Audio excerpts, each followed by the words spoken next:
เอาเลยเออ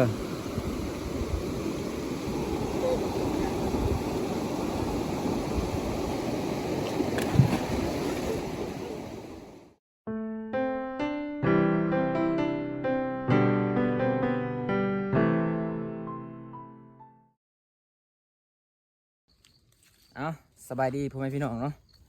มื้อนี้กะโอ้น้ำเว้ยมื้อนี้กะมาตึกแฮคือเก่าพี่น้องเพราะว่าฝนตกอีกแล้วเนาะก็เลยพากันมาตึกแฮน้ำหวยคือเก่าบ่ได้ไปทางใดเนาะมื้อนี้ก็มาแฮสองด่างพี่น้องเอ้ยแฮโป้แล้วก็แฮสามเนาะแฮหัดสามคือสิบ่มีปลาโตสิหลอดไปแล้วบัดนี้แห่สามกับแมนซอนค่ำพุ่นไปก่อน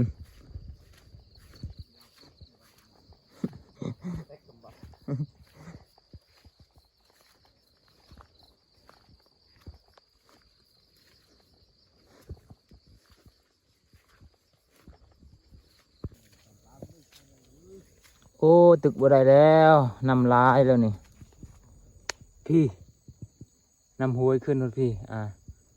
บ่แม่นนำหวยนำเซยึงมาเนาะฮอดพี่โก้ยเสียเที่ยวละล่ะแล้วนี่ได้กลับคือเก่าเลยนี่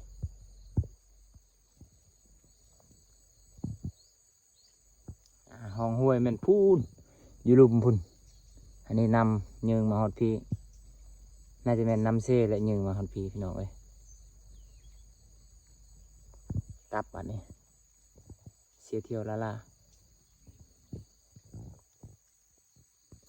โอ้ได้กลับแล้วบาทนี่นำลายโพด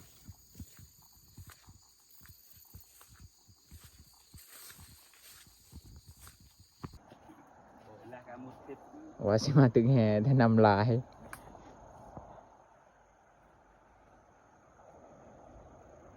นำเซขึ้นลายเลย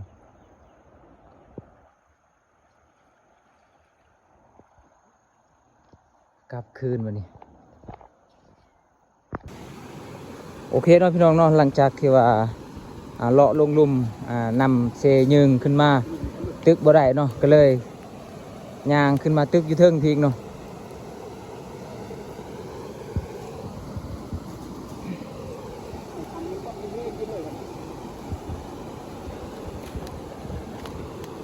บนนี้ไม่หันมันยั่วเนาะไว้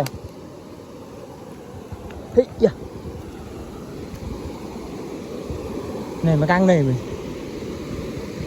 này mà căng này mà căng này là mình căng này là nào khăm phăng phăng cáiเลยครับ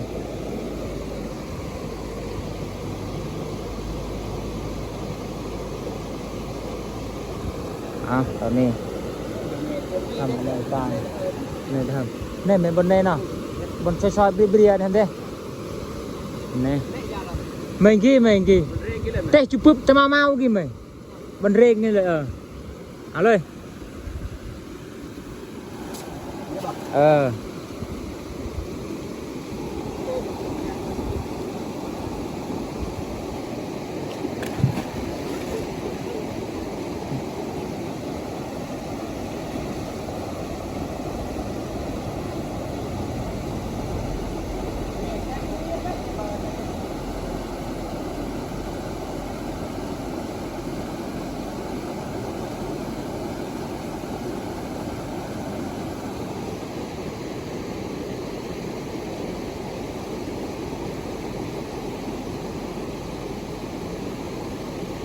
เท่ากัน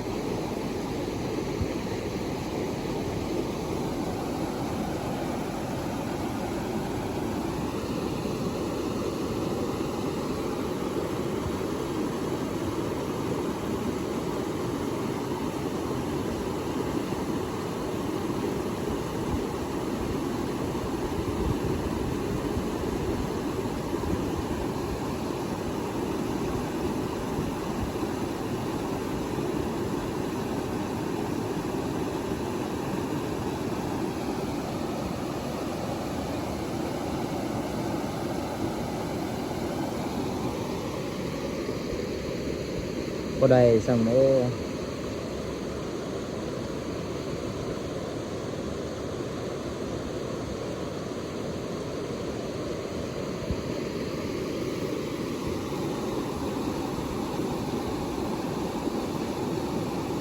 แม่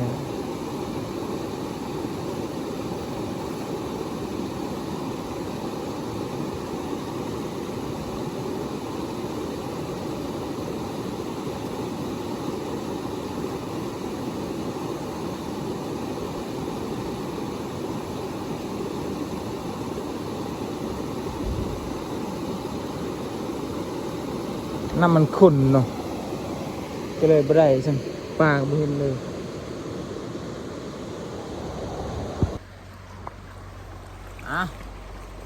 ตอนนี้ก็พากันตึก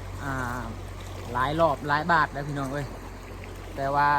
ยังบ่ได้จักโตเลยเนาะเพราะว่าน้ำมันขุ่นน่าจะแม่นน้ำขุ่นนี่แหละปลาจึงบ่ออกเนาะ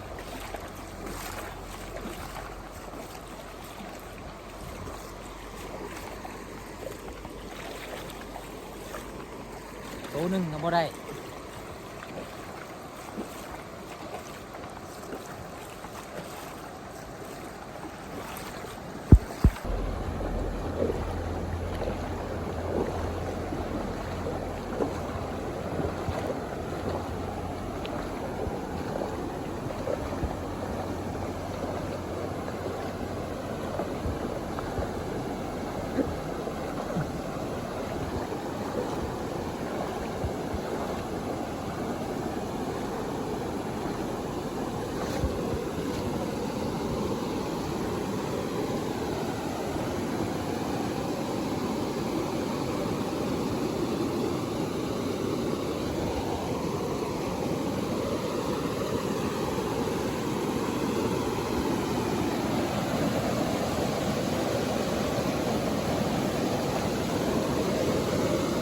ตึกไปเรื่อยๆ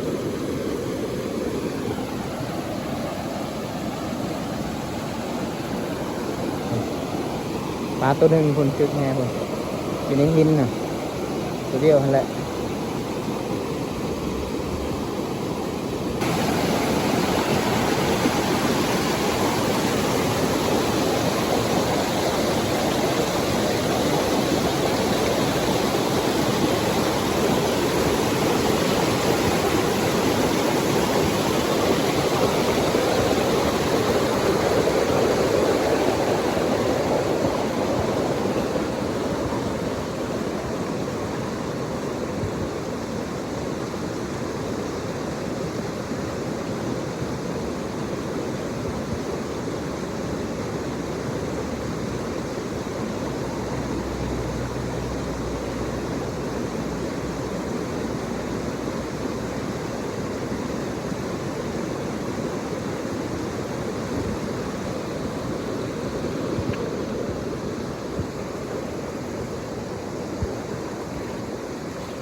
เดี๋ยวนี้ปลาก็หายากแล้วพี่น้องเอ้ยเพราะว่ามีหลายคนหากินเนาะลงตึกแห่เที่ยวนึงนี่ได้ประมาณ10 โตหรือว่า20 โตนี่ดีใจแล้วว่าป้ามันบ่หลายแล้วเนาะเพื่อสิได้ก็โอ้ยาก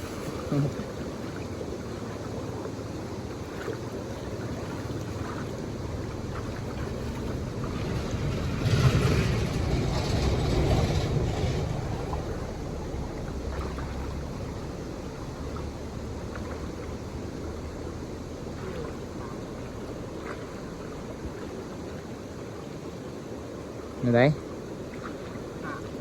ต้องแหอยู่บ่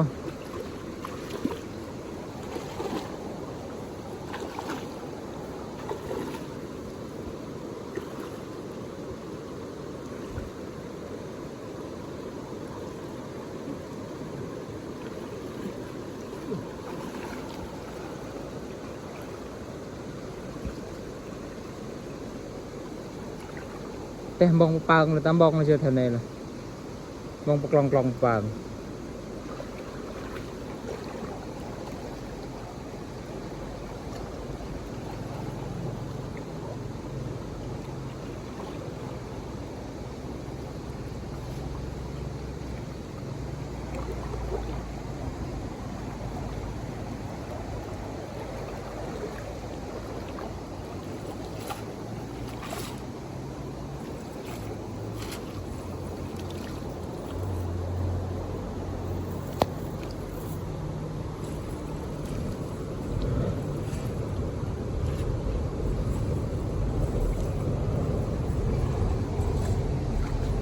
บ่เห็นบ่เห็น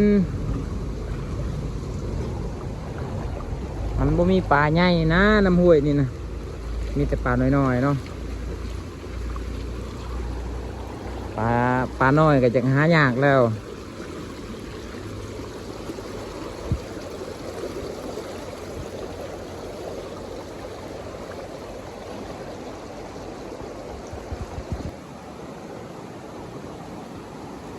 นะกองครัว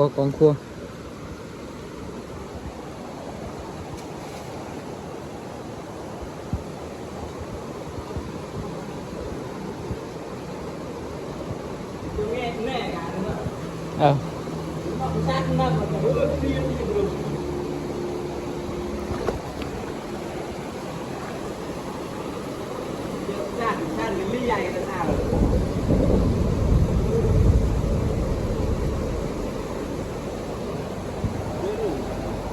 ช่วยกัน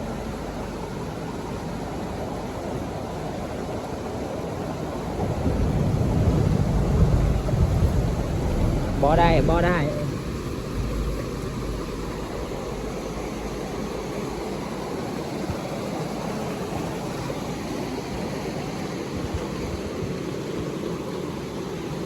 น้ำคุณ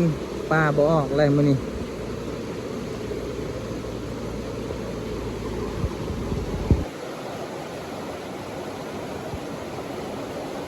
ตอนนี้ก็กำลังพากันงมแห่อยู่เนาะป่ากับบ่เห็นจะโตเลย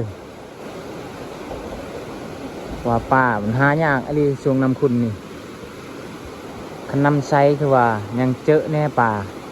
าน้ำหรือว่าปลาจาดหน่อยเนาะอันนี้โอ้บ่เห็นเลยเงียบได้แต่3 โตปลาจาดหน่อยซื่อ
เอาเฮ็ด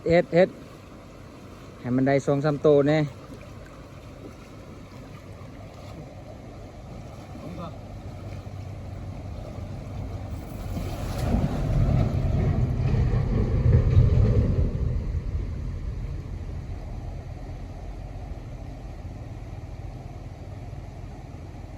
ตองอยู่บ่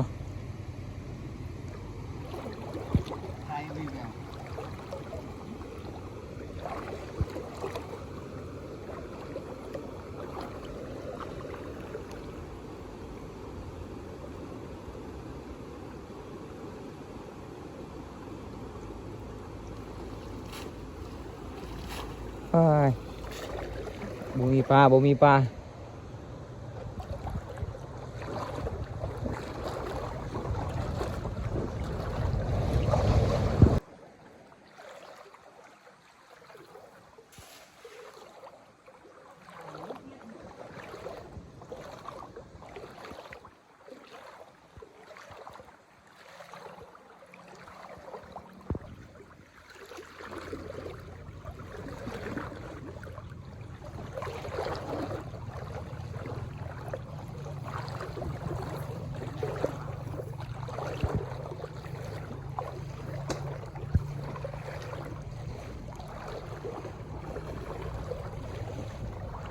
บ่ได้เลย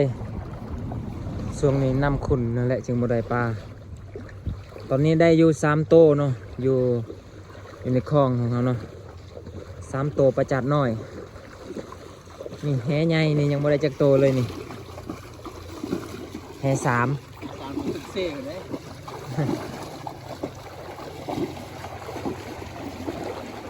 น้ำขุ่นนี่แหละจึงบ่ได้ปลาพี่น้องเอ้ยคันว่าน้ำใสนี่อาจจะเห็นอยู่เนาะไปชุดก่อนนี่ก็พอได้กินอยู่แต่มามื้อนี้โอ้มีแต่3โตปันประจัดหน่อยซื่อ ลากอยู่แล้วมีข้าว ๆ3โตกับพุนละโต3คน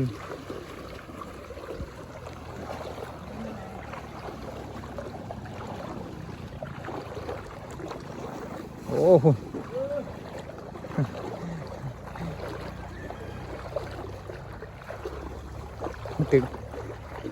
ตึกแห่เขาก็ไม่ไผ่แล้วกุด ฮะ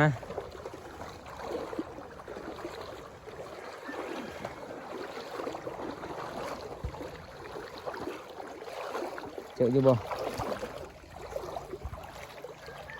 โอ้แล้วเลย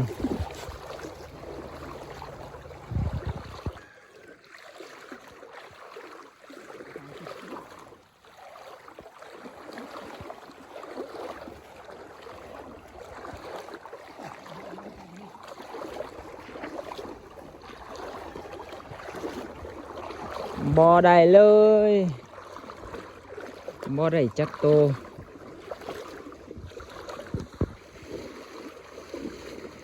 เลาะขึ้นเทิงนี่แม่นบ่ได้จักโตเลยได้แต่3โตปลาน้อยอยู่ลุมพุ่นแหละ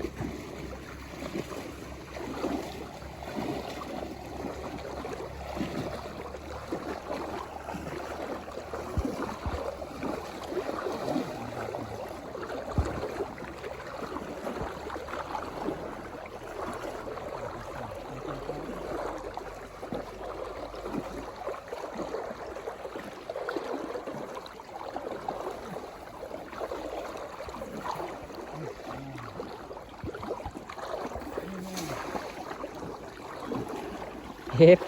นี่เท่านั้นก่อนเท่านั้นนี่ก่อนนั่นเลย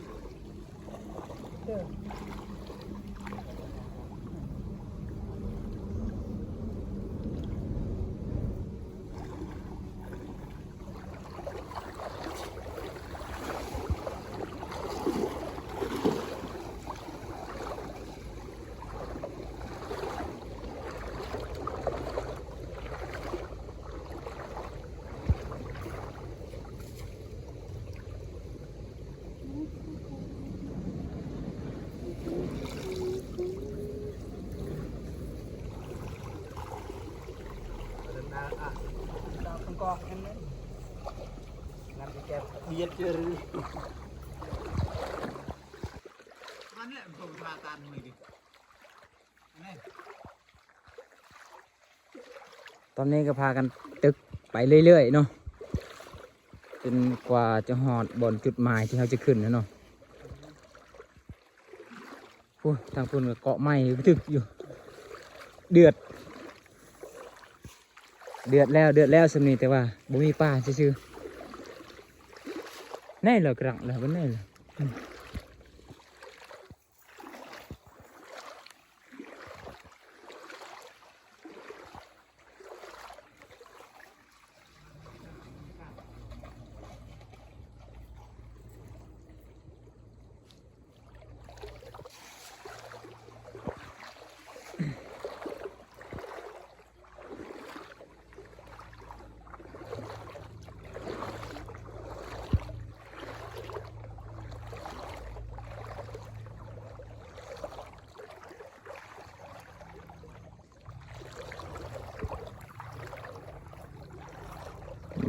บ่ได้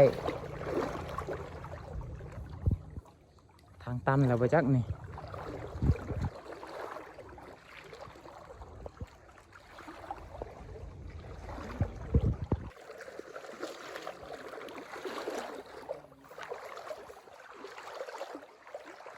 ตอนนี้ก็ใกล้สิฮอดทางขึ้นแล้วเนาะเพราะว่าบ่มีปลาเลยเหนื่อยคือกันเลยบัดนี้มีแต่3 ตัวประจัดหน่อยซื่อๆโอ้ย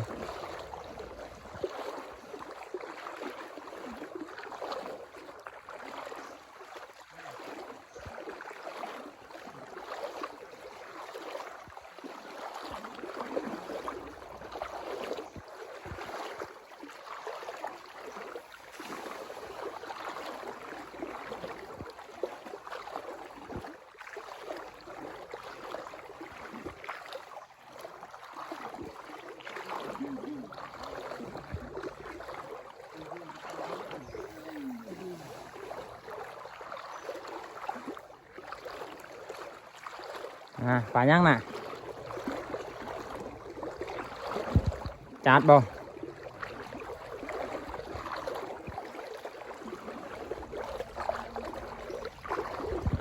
4 โตวพี่น้องเอ้ยหายคักบาดนี่คือว่าจบเกมแล้วนี่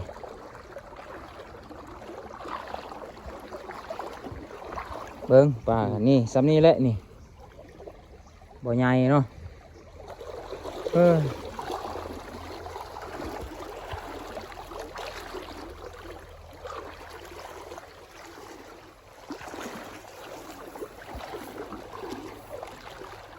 เคเนาะตอนนี้ก็หอดทางขึ้นแล้วนี่บนนี้แหละทางขึ้นนะ